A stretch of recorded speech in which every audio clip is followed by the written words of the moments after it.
حضور انور صلی اللہ علیہ وآلہ وسلم کو خالق کائنات جل جلالہ و عز جلالہ نے کائنات کے ذرے ذرے کا علم عطا فرمایا۔ آپ صلی اللہ علیہ وآلہ وسلم کو اللہ پاک نے ہر ایک شے کی معلومات عنایت فرمائی۔ آپ صلی اللہ علیہ وآلہ وسلم کے بارے میں یہ نہیں کہا جا سکتا کہ آپ صلی اللہ علیہ وآلہ وسلم کو فلاں شے کا علم نہیں۔ جس طرح خالق کائنات نے اپنے یار کو شان تمام انبیاء سے بڑھ کر عطا کی ہے، اسی طرح رب لم یزل نے اپنے محبوب کو عزت کے ساتھ ساتھ علم بھی اتنا عطا فرمایا کہ جتنا باقی انبیاء کو اس خطے کا علم عطا فرمایا جس کے وہ نبی بن کر آئے۔ لیکن آپ صلی اللہ علیہ وآلہ وسلم چونکہ ساری کائنات کے لیے پیغمبر اور رسول بن کر آئے، تو خالق کے کائنات جل جلالہ و عز جلالہ نے انہیں ساری کائنات کے لیے پیغمبر بنا کر بھیجنے کے ساتھ ساتھ ساری کائنات کا علم بھی اللہ پاک نے عطا فرمایا۔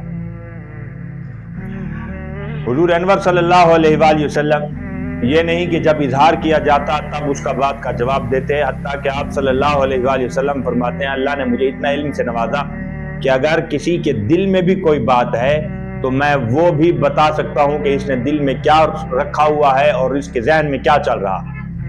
حضرت حذیفہ ابن یمان رضی اللہ تعالیٰ عنہ صحابی ہیں۔ ایک دفعہ انہوں نے وہ ارشاد فرماتے ہیں کہ میں نے اپنی ماں کی خدمت میں عرض کیا کہ اے اماں جان، آج میں آپ صلی اللہ علیہ وسلم کی خدمت میں جاؤں گا، اپنے لیے بھی بخشش کی دعا کراؤں گا اور آپ کے لیے بھی بخشش کی دعا کراؤں گا۔ یہ کہہ کر مسجد نبوی میں تشریف لے آئے اور نماز مغرب آپ صلی اللہ علیہ وسلم کے پیچھے پڑھی۔ نماز مغرب آپ صلی اللہ علیہ وسلم کے پیچھے پڑھی۔ آپ صلی اللہ علیہ وآلہ وسلم اس دن کیونکہ وہ دلوں کے حال کو جانتے ہیں، اسی لیے مغرب کے بعد مسجد میں بیٹھ گئے۔ حضرت حذیفہ نے عرض نہ کی، کیونکہ آپ علیہ السلام کی ہیبت کا یہ عالم تھا کہ آپ صلی اللہ علیہ وآلہ وسلم کے ہیبت کے سبب اور ان کے جلال کے سبب وہ جو ایک محفل میں وہ جو لوگ انہیں دیکھتے اور ان پر ہیبت طاری ہو جاتی آپ صلی اللہ علیہ وسلم کی، حضرت حذیفہ فرماتے ہیں وہ مجھ پر طاری ہو گئی، میں مغرب تا عشاء کچھ بھی نہ عرض کر سکا۔ اور پھر اس کے بعد عرض کرتے ہیں کہ عشاء کا وقت ہو گیا، نماز عشاء بھی پڑھ لی۔ آپ صلی اللہ علیہ وآلہ وسلم کی شان دیکھیے، کبھی کبھی عالم یہ ہوتا کہ نماز پڑھاتے اور گھر تشریف لے جاتے، لیکن آج چونکہ حضرت حذیفہ نے یہ دعا کرانی تھی اس لیے حضور بیٹھ گئے کہ یہ میری خدمت میں بات عرض کرے گا، کہیں میں چلا جاؤں تو یہ واپس نہ پلٹ جائے، لیکن آپ بیٹھ گئے اور نماز عشاء پڑھائی۔ حضرت حذیفہ فرماتے ہیں حضور کی جلال اور ہیبت کے سبب میں کچھ نہ عرض کر سکا، نماز عشاء ہو گئی۔ نماز عشاء پڑھنے کے بعد حضور گھر جانے لگے، میں بھی آپ صلی اللہ علیہ وسلم کے پیچھے پیچھے چلنے لگا۔ جب میرے چلنے کی آواز پیدا ہوئی، آپ صلی اللہ علیہ وآلہ وسلم نے مجھ سے پوچھا کہ کون ہے، اور پھر خود ہی فرمایا کہ تم حذیفہ ہو؟